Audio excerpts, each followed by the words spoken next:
오늘 설교 말씀은 주님의 나라를 세워라 라는 제목으로 함께 말씀으로 은혜를 나누려고 합니다. 큰 은혜 받으시고 아멘으로 화답하신 여러분 되시기를 바랍니다. 아멘. 아멘. 오늘은 성찬주일입니다. 그래서 제가 어제 성찬식을 저희 아내하고 준비를 하다가 아내가 이 유리병에 든 포도주를 갖고 저에게 온 거예요. 왜냐면 이게 팽창해가지고 열려고 해도 열리지가 않는 것이에요. 그래서 저한테 열어달라고 온 거예요. 제가 누구입니까? 팔씨름하면 청소년들하고 해도 이기는 사람이 아닙니까? 그래서 제가 유리병을 딱 잡고 힘을 탁 줬더니 이 유리병이 뚜껑이 탁 열린 거예요. 그런데 이렇게 유리병을 열다가 얼마 전 휴가 나왔던 아들의 말이 생각나는 거예요. 아빠, 엄마가요, 아빠 앞에서는 유리병도 못 여시지만요, 제가요, 지난번에 사과를 먹고 싶어가지고 사과 반쪽이 먹고 싶었는데 아무리 자르려고 해도 안 됐어요. 그런데 엄마가 옆에 계시다가 이리 줘봐 그러더니 한번 힘을 딱 줬더니 제가 안 되는 사과가 반쪽으로 딱 쪼개졌어요. 엄마 힘 약하지 않아요. 아빠 앞에서만 그러시는 거예요. 저는 정말 이런 말을 소중하게 그대로 믿습니다. 그런데 저희 아내가 어떻게 그렇게 쪼개졌냐 그랬더니 그날은 힘을 줬더니 단번에 쪼개졌다는 거예요. 여러분, 힘을 줘갖고 강하게 힘을 주고 주님을 믿으면은 단번에 쪼개지듯이 단번에 큰 역사가 일어날 줄 믿습니다. 오늘 말씀에 들어보니까 생각지도 못한, 누구든지 힘써서 하면은 생각지도 못한 기적을 체험하게 되는 일들을 볼 수가 있습니다. 20절과 21절에 있는 말씀인데요. 20절, 21절을 읽어보니까 이렇습니다. 집에 들어가시니 무리가 다시 모임으로 식사할 겨를도 없는지라. 예수의 친족들이 듣고 붙들러 나오니 이는 그가 미쳤다 하밀러라 라는 말씀입니다. 여기서 우리는 예수님이 굉장히 식사할 겨를도 없이 바쁘셨다라는 것을 볼 수가 있습니다. 복음을 전하는 자는 이렇게 바쁘게 일을 해야 됩니다. 복음을 전하는 자는 미쳐야 합니다. 복음을 전하는 자는 우리들의 그 모델이 누구냐면 예수 그리스도이십니다. 예수님께서는 식사할 겨를도 없이 복음을 전하는 일에 전념을 하셨습니다. 우리 예수님은 제자들과 함께 바다로 가셨다가 너무나 바쁘셔서 산으로도 가시고 또 그러시다가 쉬시기 위해서 집으로 들어가셨습니다. 그 집이 가버나움에 있는 집인데 누구의 집이었냐면 베드로의 집이었습니다. 당시 예수님의 주변에는 심상치 않은 그 분위기가 감돌고 있었습니다. 안식일 논쟁 후에 바리새인들은 헤롯 왕과 함께 예수님을 죽이려고 모의를 하고 있었습니다. 다시 집으로 들어가신 이유도 아마도 예수님께서 휴식을 취하기 위해서 그렇게 하셨을 것입니다. 그런데 쉬거나 눈을 붙이기는커녕 많은 무리가 또 예수님께 나온 것이에요. 그래서 우리 주님은 식사할 겨를도 없이 온 힘을 다해 헌신적인 일을 하셨던 것입니다. 주님의 나라를 위해 애쓰시는 우리 주님의 모습은 참으로 감동적이고 귀하게 느껴집니다. 문제는 당시 이런 예수님의 말씀을 마음을 알아주는 사람들이 많지 않았다는 것입니다. 특히 가슴 아픈 것이 있습니다. 이렇게 예수님이 열심으로 복음을 전할 때에 예수님의 가족들이 예수님 앞에 달려왔다는 것입니다. 뭐 달려온 게 가슴 아프냐라고 생각될 수 있을 것입니다.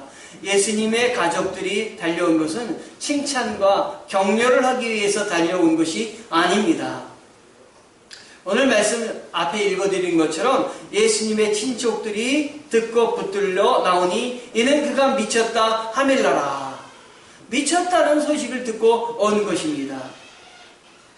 예수님께서 정신 이상이 되었으니 가만 놔두면 안 되겠다라고 생각해서 예수님을 모시러 나온 것입니다. 그리고 예수님이 하는 일을 막자고 오신 것입니다. 영적으로 하나가 안 되면 가족이라 할지라도 우리에게 때때로 도움을 주지 못하고 우리를 정말 막을 수도 있다는 것을 우리는 알아야 됩니다. 제가 지난주에 말씀을 읽다가 시편 27편 10절의 말씀을 읽었는데 거기 이렇게 써 있었습니다. 내 부모는 나를 버렸으나 여호와는 나를 영접하시리이다. 때때로 우리 부모들도 내가 하는 일이 하나님의 일에 그 영적으로 갖지 않으면 나를 막을 수도 있습니다. 우리는 부모가 나와 함께하지 않는다 할지라도 하늘의 부모 하나님께서 나와 동행하신다 믿고 감당할 때 큰 역사가 일어남을 믿어야 됩니다. 예나 지금이나 우리 주위에 죄의 나라가 세워지는 것을 반대하는 사람들이 많이 있습니다. 마가복음 3장에서는 죄의 나라가 세워질 때 적극적으로 반대하는 사람들이 나오기 시작했습니다. 조금 아까 읽어드렸던 먼저 친족들이었습니다. 그리고 그 다음에 또 다른 그 사람의 얘기가 나오는데 서기관입니다. 이 서기관들은 멀리 예루살렘으로부터 가나안, 가버나움, 갈릴리 가버나움까지 나왔습니다. 그리고 서기관들이 이렇게 멀리 그 예루살렘으로부터 가버나움까지 왔다. 이것은 정말 새로운 사안입니다. 이것은 드디어 예루살렘 중심부 그리고 중앙정부가 예수님이 하시는 행동에 대해서 관심을 갖게 되었다. 이것도 좋은 관심이 아니라 예루살렘 중앙정부에서 예수님에 대해서 이제 정말로 굉장히 문제의식을 가지고 생각해 보게 되었다라고 생각을 하는 것입니다. 당시 예루살렘은 비록 유대의 그 중심지였지만 수도였지만 온 유대의 그 팔레스타인 지역까지 모든 것의 중심이 되는 지역이었습니다. 서기관들이 예루살렘에서 왔다. 이것은 무엇을 말하는 것이냐면 이스라엘 전체가 예루살렘 예수님의 복음전도 활동 하나하나에 지금 관심을 가지고 집중하고 있다 하는 것입니다. 서기관들이 이렇게 그 예수님의 행동을 눈여겨보고 서기관들뿐만 아니라 모든 사람들이 유대인들이 예수님의 그 복음 전도에 대해서 문제의식을 가지고 거론을 하기 시작을 했던 것입니다. 예수님께서 하신 일이 도대체 무엇이길래 이렇게 사람들이 예수님에게 관심을 갖고 집중하고 있는 것일까요? 바로 예수님을 통해서 이루어지고 있는 것은 분명하게 이것입니다. 주님의 나라가 세워지고 있다고 하는 것입니다. 주님의 나라가 세워지는 일은 오늘 본문에 보니까 굉장히 관련이 깊은 일이 있는데 그것이 뭘 통해서 지금 세워지고 있다는 것을 우리가 알 수 있느냐면 주님의 나라가 세워지면서 귀신이 쫓겨나고 있다고 하는 사실입니다. 이미 바리새인들이 안식일을 범했다고 헤롯당과 함께 그분을 죽일 의논을 하고 있었습니다. 아직은 그들이 예수님을 죽이려고 행동하는 것처럼 보이지는 않습니다. 아직은 그들에게 대적할 만한 큰 힘을 예수님께서 갖고 있지 않기 때문입니다.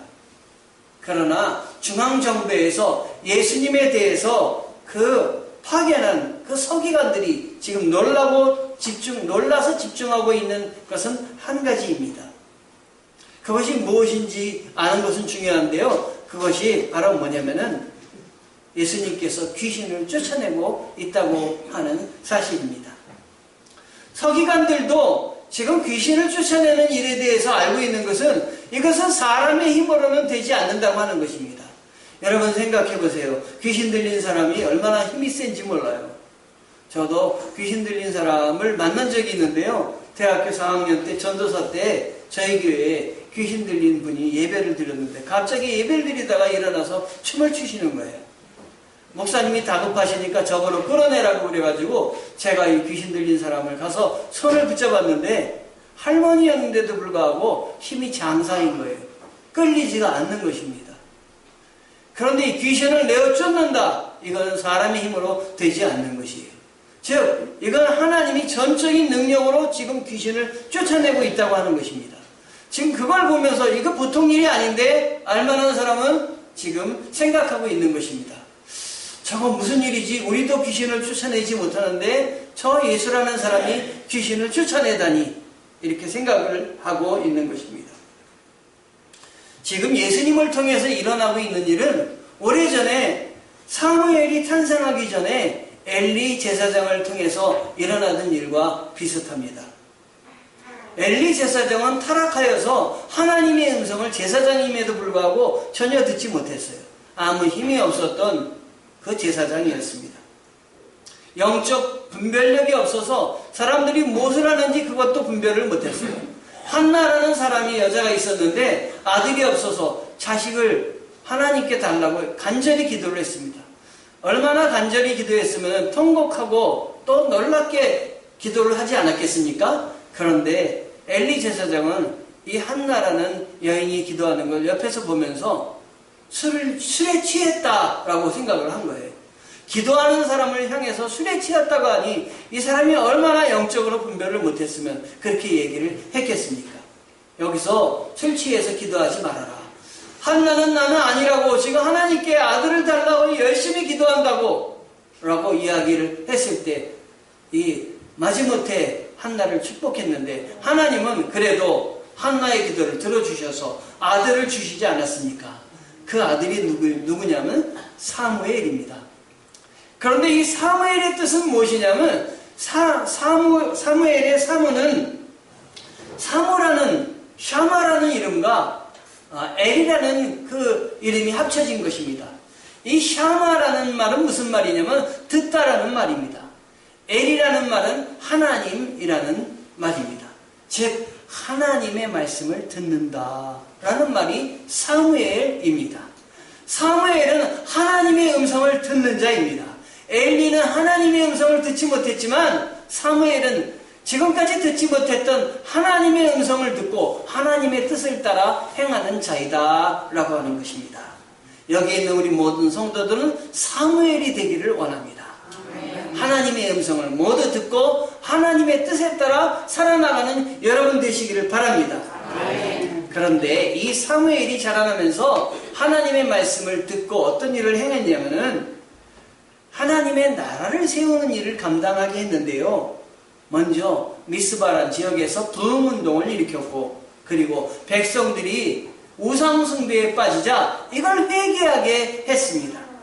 생각해보세요. 이런 일들은 다 하나님 나라를 세우는 일이 아니겠습니까?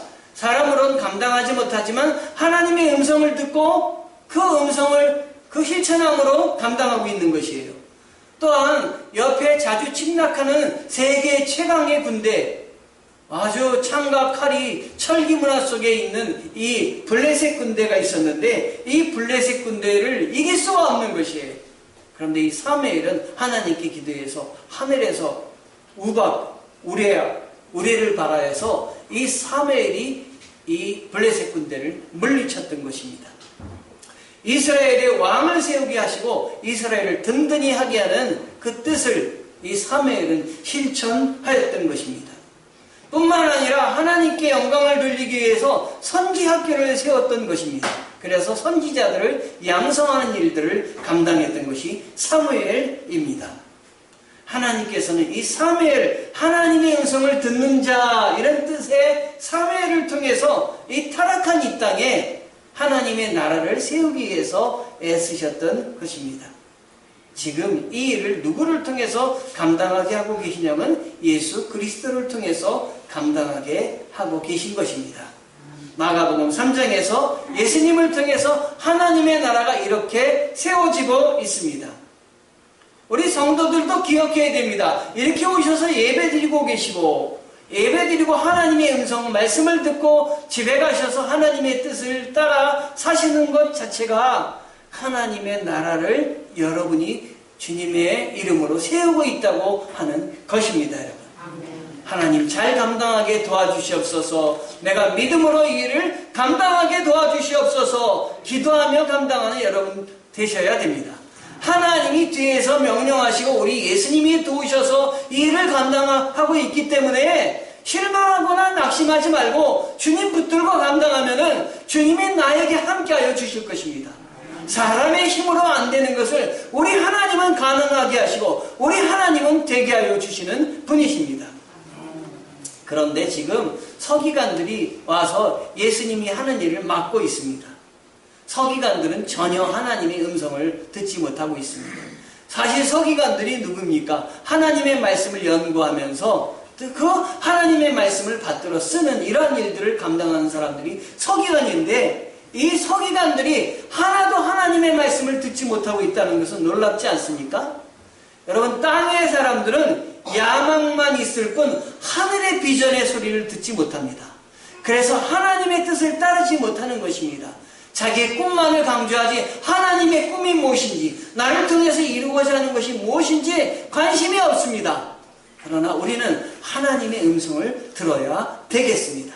사무엘이 되어야 되겠습니다. 하나님의 음성을 들어서 이 땅에서 하나님의 뜻대로 내가 실천하며 살아야 되겠다. 하나님 앞에 결단하며 결심하며 살아야 되는 것입니다. 그런데 이 서기관들이 놀란 것은 지금 예수님이 귀신을 쫓아내고 있는 일들을 통해서 지금까지 자기들이 누리고 있는 그 권위가 다 무너져 내릴 수 있다라는 위기감이 그들에게 온 것입니다. 왜냐하면 예수님은 귀신을 쫓아내는데 그토록 열심히 하나님을 섬긴다는 자기들은 아무 일도 일으키지를 못하는 거예요. 예수님은 귀신을 내쫓는 것뿐만 아니라 병자를 고치고 계신데 자기들이 얘기하는 것뿐만이 아니라 자기들은 아무 힘이 없는 것이에요. 이러다가 우리들이 하고 있는 것이 모두 송두리째 뽑힐지도 모르겠다라는 위기감에 지금 그들은 처한 것입니다. 게다가 뿐만 아니라 귀신들이 그 예수 그리스도를 바라보면서 뭐라고 얘기하고 있냐면 하나님의 아들이십니다 라고 고백하고 있는 것이에요. 이건 정말 큰 문제가 아닐 수가 없어요. 하나님의 아들이라면 메시아인데 그 메시아가 왔는데 귀신들은 인정하는데 우리들은 하나님의 아들이라고 인정도 못하고 하나님의 아들이 아니라고 생각하고 있으니 사람들이 하나님의 아들이라고 더더 추정하게 된다면은 이거 가만 놔두면 안 되겠다. 저 사람을 어떻게 죽이든지 아니면은 일을 못하게 하든지 해야 되겠다라고 생각을 하게 된 것입니다. 그래서 그들이 기껏 생각해낸 것이 뭐였냐면 소문을 만들자. 엉뚱한 소문을 만들었고 퍼뜨려서 예수님을 따르는 추종자들을 없애버리자. 점점 세력이 줄어들게 하자라고 했던 것이에요. 그래서 만들어낸 말씀이 22절입니다. 바울세불에게 집혔다 또는 귀신의 왕을 그 힘을 빌려서 귀신을 쫓아낸다. 이렇게 이야기를 한 것입니다. 여기서 바울세불이나 귀신의 왕이나 다 사단의 일종입니다. 이들의 힘을 빌어서 제가 귀신을 쫓아낸다 이렇게 이야기를 한 거예요. 여러분 생각해보세요. 귀신이 귀신을 어떻게 쫓아냅니까? 귀신은 힘이 없는 거예요. 그러니까 예수님이 귀신을 쫓아낼 때 이거는 바울세불이나 이런 사람과 힘을 합쳐서 쫓아내는 것이 아니라 귀신과 예수님은 전혀 다른 인격체이다 이걸 말하는 것이에요. 그런데 그들은 그걸 모르고 있는 것입니다. 예수님은 그걸 얘기하고 계세요. 내가 너희들은 귀신과 나와 똑같다. 그리고 바울세불과 한편이 돼서 작당해서 쫓아낸다고 하는데 귀신은 그런 힘이 없다. 내가 귀신을 쫓아낸다는 것은 내가 바로 이들보다 더 강력한 힘을 갖고 있다는 것을 말하고 있다는 걸 너희가 알아야 된다. 라고 이야기를 하는 것입니다. 그래서 27절에 이런 말씀을 하고 계세요. 사람이 먼저 강한 자를 결박하지 않고는 그 강한 자의 집에 들어가 세간을 강탈하지 못하리니 결박한 후에야 그 집을 강탈하리라. 여러분, 예수 그리스도가 이 땅에 오셔서 하나님의 나라를 세우고 계신데 이 하나님의 나라를 세우기 위해서는 뭐를 물리쳐야 되냐면 귀신의 나라, 사단의 왕국을 물리쳐야 되는 것이에요. 그런데 예수님의 힘이 너무 강력하시니까 와서 아무도 못하던 사단의 나라를 그전에는 그냥 놔뒀는데 예수님이 힘껏 물리치셔서 이 사단을 굴복시키고 힘을 못 쓰게 만드시는 것이에요. 여러분 아셔야 될 것은 그러므로 하나님 나라가 세워지면 아울러 다른 나라가 무너지는 나라가 있는데 그 무너지는 나라는 어디냐? 사단의 나라다라는 것이에요. 우리가 예수 그리스도를 열심히 믿고 하나님을 굳건히 붙잡고 나아갈 때 우리 주위에 있는 우리를 둘러싸고 있는 사단의 왕국은 무너질 줄 믿습니다. 우리를 예수 그리스도 못 믿게 하고 예수 그리스도께 바로 나가게 하지 못하는 사단의 나라는 힘을 전혀 못 쓸 줄 믿습니다. 여러분이 하나님의 일을 하기 시작했다면 주님이 도와줄 것을 믿으시기 바랍니다. 하나님이 나를 도와주실 것이다. 우리 주님이 나에게 힘을 주실 것이다. 그래서 사단의 나라가 결코 세력을 붙이지 못하도록 우리 주님이 함께하여 주실 것이다. 여러분에게 하나님의 일을 할 때 도전을 주는 세력이 분명히 나타납니다. 그때 무엇으로 물리치느냐? 나사렛 예수 이름으로 명하니 사단아 물러가라! 외치시기 바랍니다. 그러면 하나님이 여러분과 동행하여 주셔서 사단의 나라가 발붙이지 못하도록 함께하여 주실 줄 믿습니다. 아멘. 예수님께서는 서기관들의 비방은 예수님 자신만을 해방한 것이 아니라고 생각을 하신 거예요. 그래서 오늘 성경 말미에 가보면 사단을 돕는 이러한 일은 성령을 해방하는 일이다 라고 이야기를 했어요. 성령을 해방하는 일이다. 왜냐하면 하나님의 일을 막는 사람은 성령을 해방하게 되는데 이 성령을 해방하는 사람들은 결코 용서받을 수 없다라고 하는 것입니다. 여러분이 하나님의 일을 할 때 저주하거나 여러분을 비방하거나 하는 일들은 그거는 성령, 여러분이 하나님의 일을 하는 걸 막는 거기 때문에 그건 성령의 활동을 막는 것이 용서받을 수가 없는 것입니다. 그러면 하나님을 굳건히 믿고 여러분 감당하시기 바랍니다. 여러분이 주님 앞에 바로 서시기를 바랍니다. 제가 찬양을 듣다가 이런 찬양을 들은 적이 있어요. 너무 멀리 왔나요? 라는 찬양이에요. 그 찬양의 가사가 너무 좋습니다. 한번 읽어봐 드릴게요. 너무 멀리 왔나요? 주님께 돌아가기엔 사랑의 주님 그 품을 떠나 내 영혼 잃어버린 지금 너무 늦은 건가요? 내 영혼 회복하기에 수많은 죄악 속에 갇혀서 주님을 잃어버린 지금 하지만 내 영혼 주님 기다려요.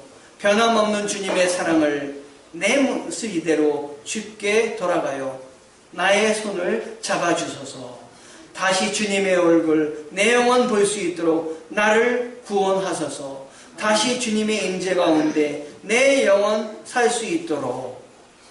성도 여러분, 하나님이 여러분 가운데 함께하여 주심을 기억하시기 바랍니다. 신앙생활 하는데 어려움을 주는 일들이 우리 가정에, 우리 직장에, 우리가 있는 주위에 가득하다 할지라도 우리 하나님이 나를 붙잡고 나를 도와주신다. 잊지 마시기 바래요. 베드로가 주님을 바라보고 그 바다 위를 걸었어요. 주님께 눈을 맞추고 걸을 때는 파도가 치는 바다 위로 그대로 걸었지만 주님에게서부터 눈이 떨어졌을 때 바닷물에 빠지고 말았습니다. 그런데 주님은 그런 베드로를 바닷물에 빠져서 죽게 하지 않으시고 오셔서 손을 잡아주시면서 일으켜 세우시고 건전해 주시고 왜 이렇게 믿음이 적으냐 이렇게 말씀하여 주셨습니다. 낙심하고 좌절하고 힘들 때 그 곁에 주님이 계시다는 사실을 여러분은 잊어서는 안 됩니다. 주님이 나를 부르셔서 하나님 나라 세우는 일을 지금 감당하고 있다. 나의 주위에 믿지 않는 사람들을 하나님 나라를 세우는 일에 동참하게 하도록 지금 나를 택하셨다 하는 것입니다. 시편 42편 5절에 이런 말씀이 있습니다. 오 내 영혼아 왜 그렇게 풀이 죽어 있느냐, 왜 이렇게 내 속에서 불안해 하느냐. 너는 하나님을 바라라. 그 도와주시는 얼굴을 보아라. 내가 오히려 그분을 찬양하리라. 하나님께서 나와 함께 하심을 안다면 찬양해야 될 것입니다. 근심하지 말아야 될 것입니다. 하나님이 나를 도우셔서 불가능한 일도 가능하게 하시는데 왜 그러느냐? 왜 가능하게 하느냐? 왜 귀신도 쫓아내게 하시느냐? 하나님 나라를 나를 통해서 세우는 일을 감당하고 있기 때문인 것입니다. 아, 내가 하나님 앞에 헌신하면 나를 통해서 하나님의 나라를 세우시는구나. 하나님의 나라가 나를 통해서 세워지게 내가 헌신해야 되겠다. 하나님의 나라가 나를 통해서 이루어지도록 주님이 헌신하시고 주님이 하나님 앞에 순종했듯이 하나님 오늘부터 내가 하나님 앞에 순종하는 삶을 살게 도와주시옵소서. 결단하고 나가는 주님의 종들이 되시기를 축원합니다. 아멘.